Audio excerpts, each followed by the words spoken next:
आज हम लोग एल्कोहलों का निर्जलीकरण पढ़ेंगे। डिहाइड्रेशन ऑफ एल्कोहलों का निर्जलीकरण। सबसे पहले तो हम ये जानें कि निर्जलीकरण कहते किसे हैं। निर्जलीकरण कहते किसे हैं? निर्जलीकरण किसी भी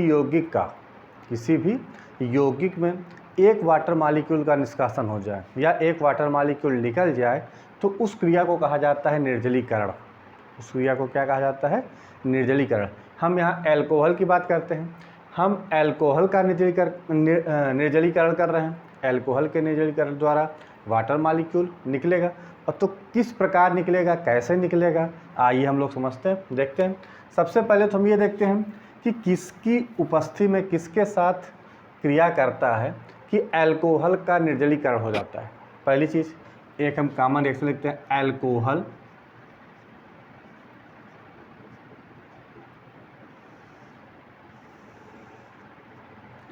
अल्कोहल का जब निर्जलीकरण होता है तो एल्कीन बनता है।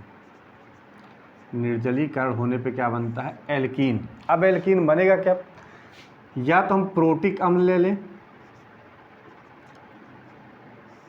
प्रोटिक अम्ल जैसे सांद्र H2SO4 या H3PO4, या हम सांद्र H2SO4 ले लें या H3PO4 ले लें, या अथवा हम लिख दे रहे हैं, अथवा हम कैटलिस्ट ले लें। कैटलिस्ट में क्या ले लें? निर्जल जिंक क्लोराइड ले लें या एल्यूमिना ले लें, Al2O3। इसकी उपस्थिति में जब क्रिया कराई जाती है अल्कोहल का तो निर्जलीकरण होता है। निर्जलीकरण का मतलब एक वाटर मॉलिक्यूल का निराकरण होता है, निष्कासन होता है, तो एल्कीन का निर्माण होता है। उसके लिए हम लोग प्रोटिक अम्ल ले लें, जैसे सांद्र H2SO4 ले लें, H3PO4 ले लें, या कैटलिस्ट ले लें। हम यहाँ लिख देते हैं उत्प्रेरक ले लें, निर्जल जिंक क्लोराइड या एल्यूमिना ले लें। इसके प्रेजेंस में क्रिया कराते हैं तो वाटर मॉलिक्यूल का निराकरण होता है, निष्कर्षण होता है, और क्या बनता है? एल्कीन का निर्माण होता है। क्या बनता है? एल्कीन का निर्माण। इतना क्लियर है। अब आगे हम लोग देखते हैं कि कैसे अल्कोहल का निर्जलीकरण होता है। आइए,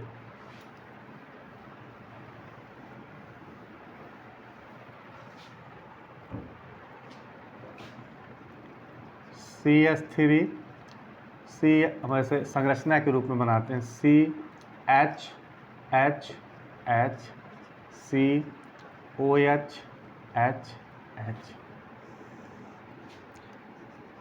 कंसंट्रेट H2SO4, टेम्परेचर ले लेते हैं 443 केल्विन।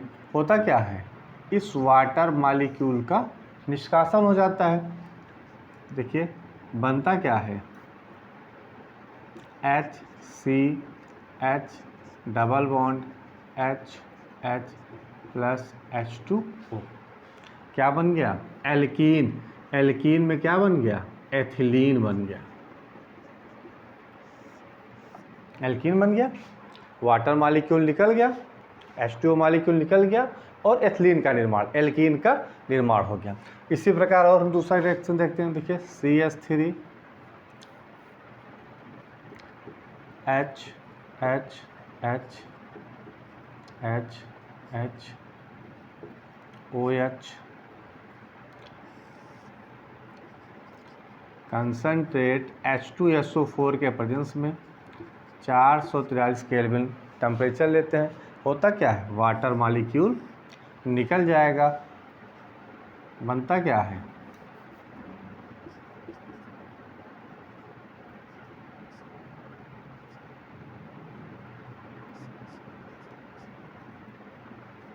एल्कीन बन गया और वाटर मॉलिक्यूल निकल गया। क्या बन गया? प्रोपीन 1 या प्रोपिलीन बन गया। तो कंसंट्रेट हम प्रोटिक अम्ल के साथ अल्कोहल की अपक्रिया करा देते हैं तो एल्कीन का निर्माण होता है।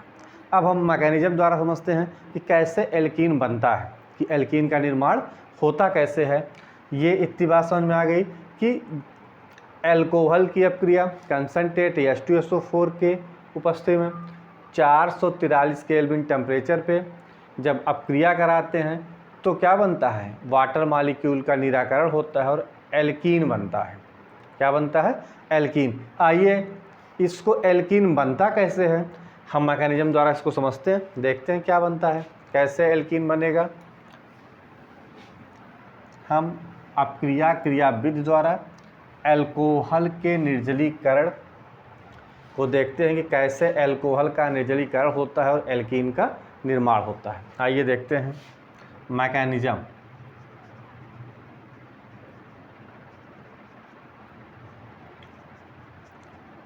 क्रिया विधि।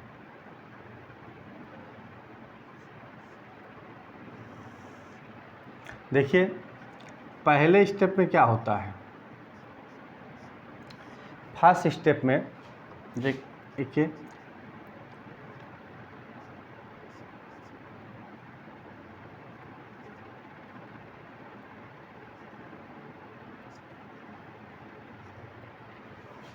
पहले स्टेप में क्या होता है कि प्रोटोनीकृत हो जाता है, प्रोटोनीकृत हो जाता है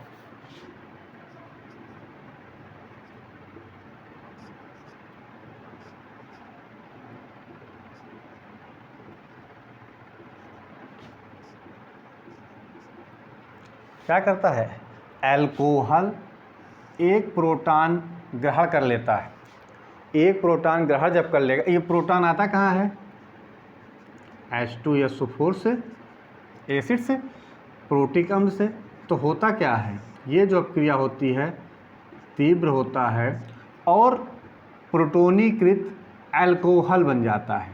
क्या बन जाता है, प्रोटोनीकृत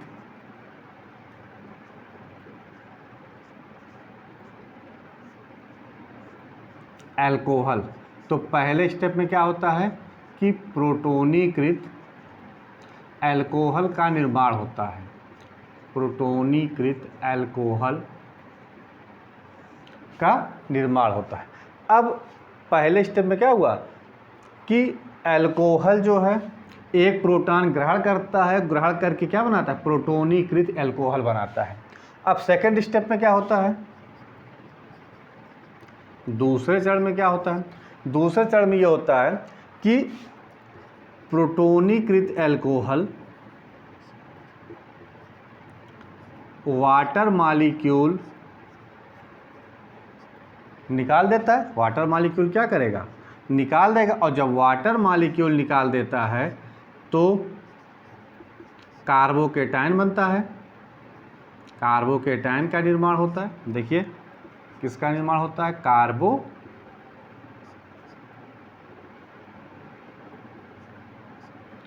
का निर्माण होता है और वाटर मॉलिक्यूल यहीं निकल जाता है।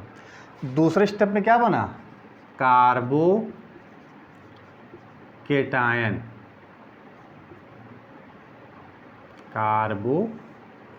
का निर्माण हुआ।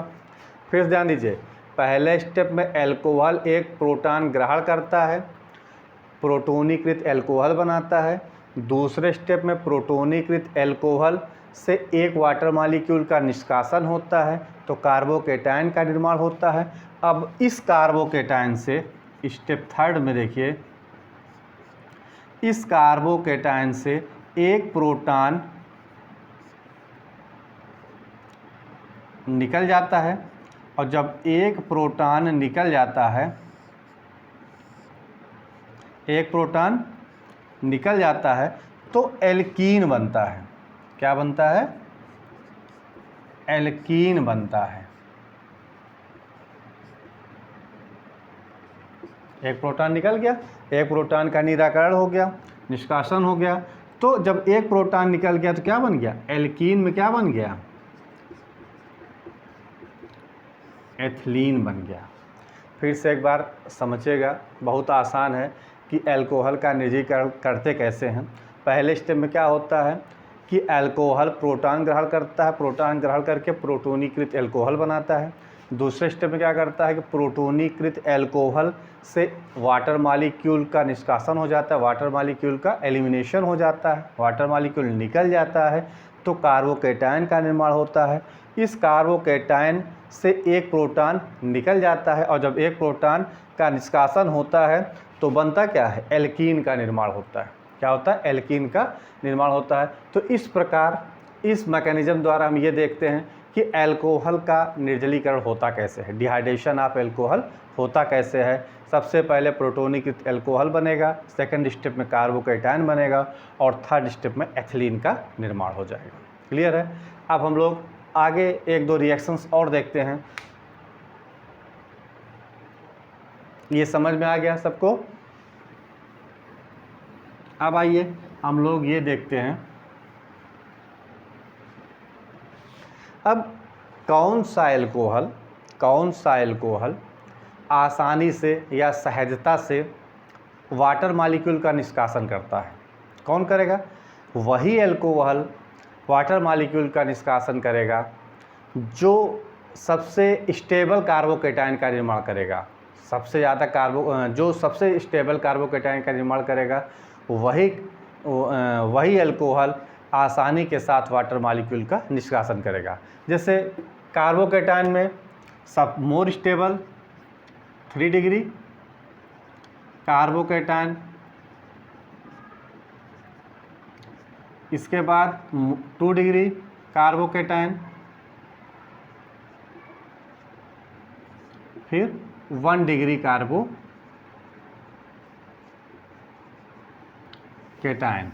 सबसे ज़्यादा स्टेबल कौन सा कार्बोकैटायन होता है, 3 डिग्री कार्बोकैटायन होता है, फिर 2 डिग्री कार्बोकैटायन होता है, फिर 1 डिग्री कार्बोकैटायन होता है। इसी प्रकार हम एल्कोहल से जल अणु के निष्कासन का सहजता क्रम का मतलब कि कौन सा एल्कोहल वाटर मॉलिक्यूल का निष्कासन सबसे आसानी से करेगा। सबसे आसानी से कौन करेगा, 3 डिग्री एल्कोहल करेगा। देखिए 3 डिग्री एल्कोहल, इससे कम 2 degree alcohol,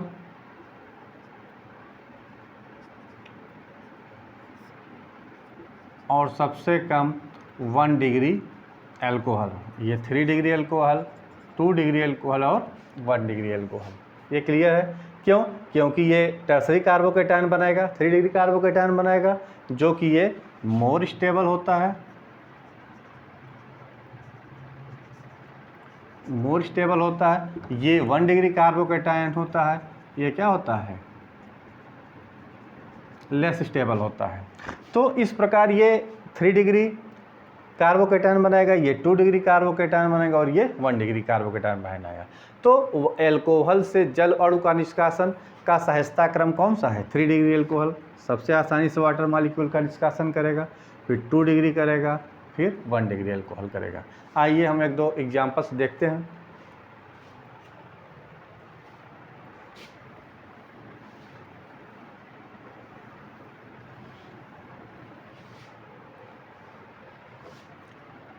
CH3OH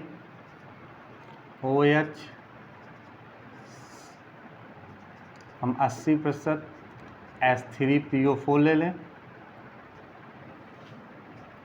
440 kelvin temperature पे वाटर मॉलिक्यूल का क्या हो जाएगा, निष्कासन हो जाएगा।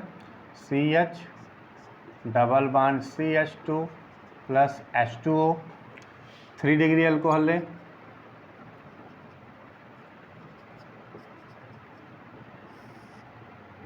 हम 20% H3PO4 लेते हैं, 358 केल्विन टेम्परेचर पे वाटर मॉलिक्यूल का निष्कासन होता है, बनता क्या है,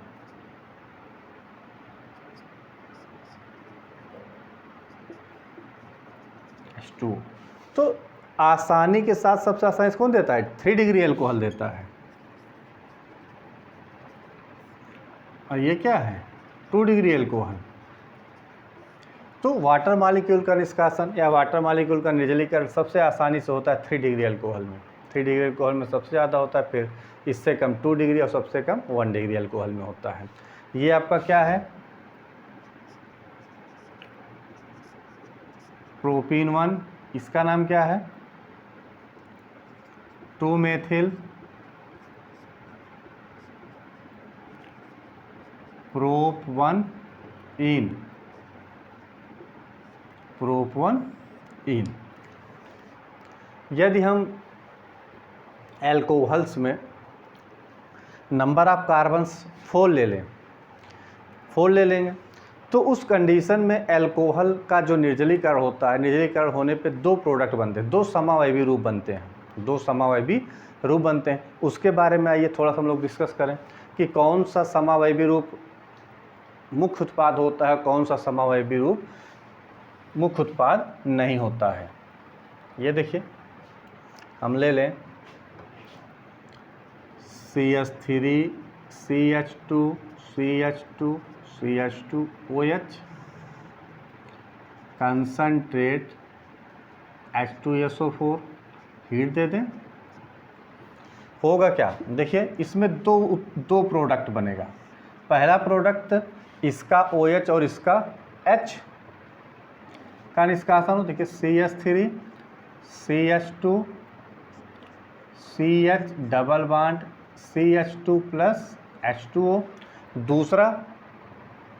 दूसरी संभावना, ये जो कार्बोकेटायन बनेगा, ये इसका दूसरा प्रोडक्ट कौन सा बनेगा, इसके साथ बन जाएगा, देखिए CH3 CH double bond CH single bond CH3 H2O, ये क्या बना, ब्यूट 1 इन, इसका नाम क्या है, ब्यूट 2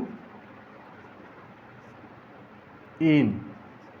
अब दोनों में अंतर देखिए, ये आपका मुख्य उत्पाद होगा, क्यों, क्योंकि कार्बन कार्बन द्विबंध के बगल एल्किल समूह, देखिए इधर भी एल्किल समूह लगा हुआ है, इधर भी एल्किल समूह लगा हुआ, इसमें ये चीज़ नहीं है, ये एक तरफ तो एल्किल समूह लगा हुआ है लेकिन इस साइड एल्किल समूह नहीं लगा हुआ है, तो ये कैसा उत्पाद होता है, मुख्य उत्पाद होता है।